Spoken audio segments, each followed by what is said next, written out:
नमस्कार। आकाशवाणी जयपुर अजमेर से प्रस्तुत हैं प्रादेशिक समाचार।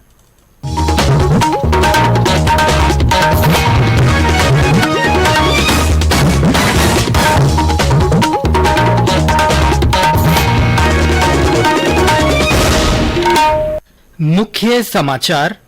प्रधानमंत्री नरेंद्र मोदी आज झारखंड के देवघर में कई विकास परियोजनाओं का लोकार्पण और शिलान्यास करेंगे।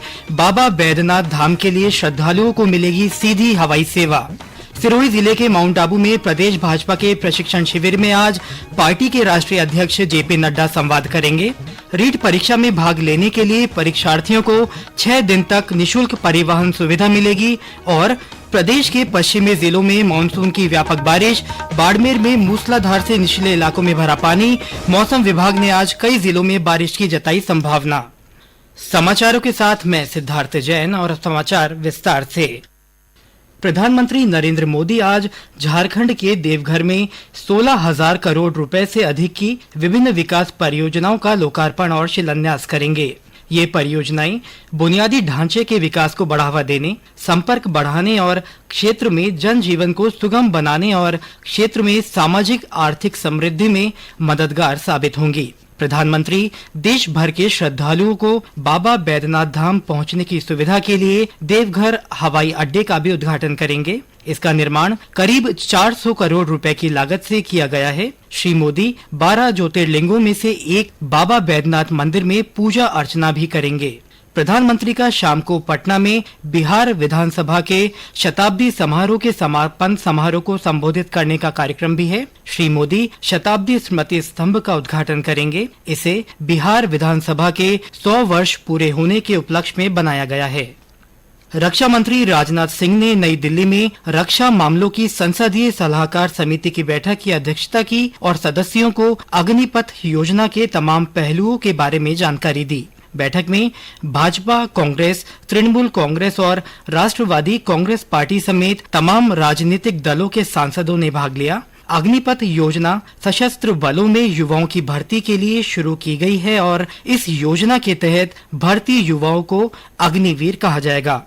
भर्ती नीति के तहत अग्निवीरों को केंद्रीय सेवाओं में 4 साल के लिए नियुक्त किया जाएगा, जिसके बाद योग्यता, चिकित्सा, फिटनेस और इच्छा के आधार पर उनमें से 25% को नियमित संवर्ग में रखा जाएगा।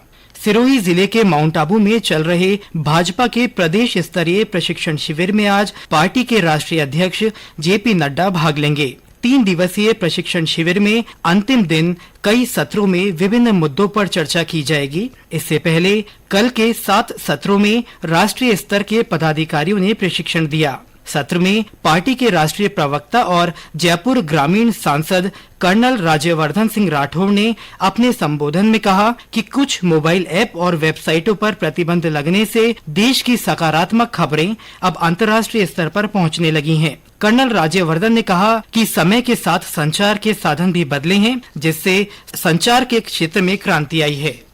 प्रदेश में कोरोना संक्रमण के नए मामलों में लगातार बढ़ोतरी हो रही है। कल संक्रमण के 122 नए मामले सामने आए। सबसे ज्यादा 39 संक्रमित जयपुर जिले में मिले। जोधपुर में 23, बीकानेर में 14, अजमेर में 9, सिरोही और उदयपुर में 8, राजसमंद में 7, बाड़मेर में 4, डूंगरपुर, श्री गंगानगर और हनुमानगढ़ में 2 तथा झालावाड़, कोटा, सवाई माधोपुर और टोंक में 1 व्यक्ति में संक्रमण की पुष्टि हुई है। बीते 24 घंटों में 79 मरीज स्वस्थ हुए। सक्रिय मामलों की संख्या 1167 हो गई है। कल इस बीमारी से भरतपुर और पाली में 1 रोगी की मृत्यु हुई। सूचना और प्रसारण सचिव अपूर्व चंद्रा ने प्रसार भारती के नए प्रतीक चिन्ह का अनावरण किया। नए प्रतीक चिन्ह में भारत का नक्शा राष्ट्र के लिए भरोसे की सेवा, सुरक्षा और उत्कृष्टता को प्रदर्शित करता है। प्रसार भारती के नए प्रतीक चिन्ह को आकाशवाणी और दूरदर्शन दोनों के मिश्रण के रूप में परिभाषित किया गया है।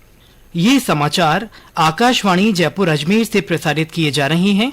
इन समाचारों को आप हमारी वेबसाइट newsonair.gov.in पर राजस्थानी में भी पढ़ सकते हैं। समाचारों की ऑडियो बुलेटिन भी वेबसाइट पर उपलब्ध हैं। वेबसाइट पर सोशल मीडिया अकाउंट के माध्यम से ताज़ा जानकारी प्राप्त कर सकते हैं। समाचार अभी और भी हैं, उससे पहले ये संदेश। कॉम्पिटिटिव एग्जाम्स की तैयारी करने वाले परीक्षार्थियों के लिए ऑल इंडिया रेडियो लेकर आया है प्रोग्राम अभ्यास, जिसमें आप अपने सवाल पूछते हैं व्हाट्सएप नंबर 9289094044 पर या फिर ईमेल करते हैं abhyas.airnews@gmail.com पर, जिसके जवाब आपको मिलते हैं हर शनिवार रात 9:30 बजे। और इस बार का विषय सोशियोलॉजी और आपके सवालों का इंतजार हम करेंगे बुधवार 13 जुलाई तक। आपका अभ्यास हमारा प्रयास।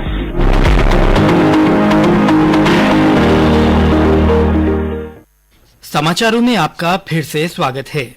प्रदेश में 23 और 24 जुलाई को होने वाली रीट परीक्षा में परीक्षार्थियों को 6 दिन तक निशुल्क परिवहन सुविधा उपलब्ध करवाई जाएगी।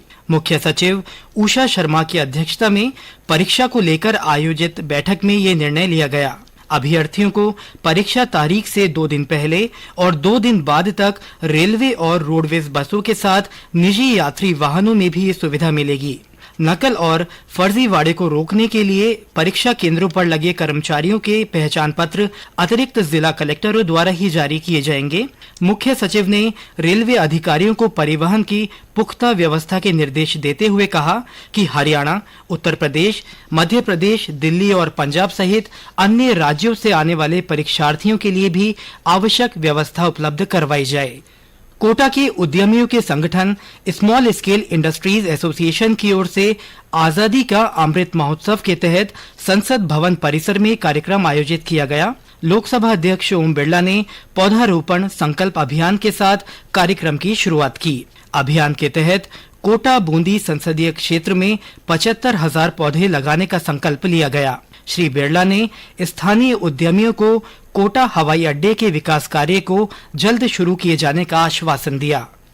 प्रदेश में मॉनसून ने अपनी रफ्तार बढ़ाते हुए सभी जिलों को तरबतर कर दिया है।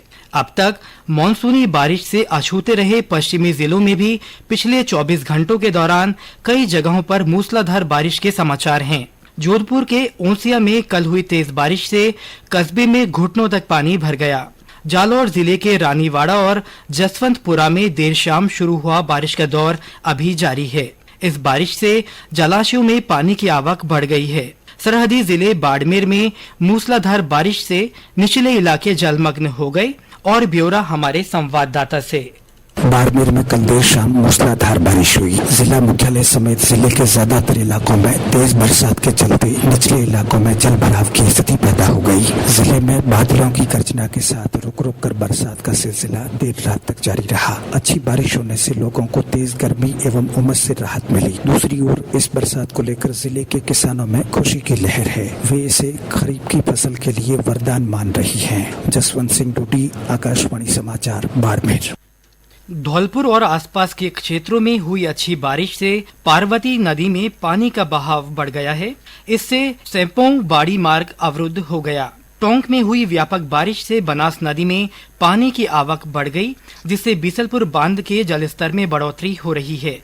आज सुबह बांध का गेज 309.12 RL मीटर दर्ज किया गया। मौसम विभाग ने आज से अगले 3 दिनों तक ज्यादातर संभागों में हल्की से मध्यम दर्जे की वर्षा की संभावना जताई है। विभाग ने कई जिलों में बिजली गिरने की चेतावनी जारी की है। विभाग के अनुसार आज टोंक, बूंदी, कोटा, बारा, भरतपुर, करौली, झालावाड़, भीलवाड़ा, चित्तौड़गढ़, प्रतापगढ़ जिलों तथा आसपास के क्षेत्रों में कुछ स्थानों पर बिजली कड़कने के साथ बारिश होने की संभावना है। इधर गुजरात में हुई भारी बारिश और गोधरा यार्ड में पानी भरने से इस रूट पर चलने वाली गाड़ियां प्रभावित हुई हैं। रेलवे ने गोरखपुर अहमदाबाद एक्सप्रेस को रतलाम, अजमेर, पालनपुर होते हुए संचालित किया है। और अंत में मुख्य समाचार एक बार फिर। प्रधानमंत्री नरेंद्र मोदी आज झारखंड के देवघर में कई विकास परियोजनाओं का लोकार्पण और शिलान्यास करेंगे। बाबा बैद्यनाथ धाम के लिए श्रद्धालुओं को सीधी हवाई सेवा मिलेगी। सिरोही जिले के माउंट आबू में प्रदेश भाजपा के प्रशिक्षण शिविर में आज पार्टी के राष्ट्रीय अध्यक्ष जेपी नड्डा संवाद करेंगे।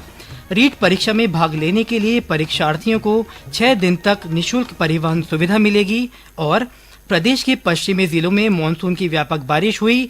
बाड़मेर में मूसलाधार से निचले इलाकों में पानी भर गया। मौसम विभाग ने आज कई जिलों में बारिश की संभावना जताई है। इसी के साथ प्रादेशिक समाचार बुलेटिन समाप्त हुआ। नमस्कार।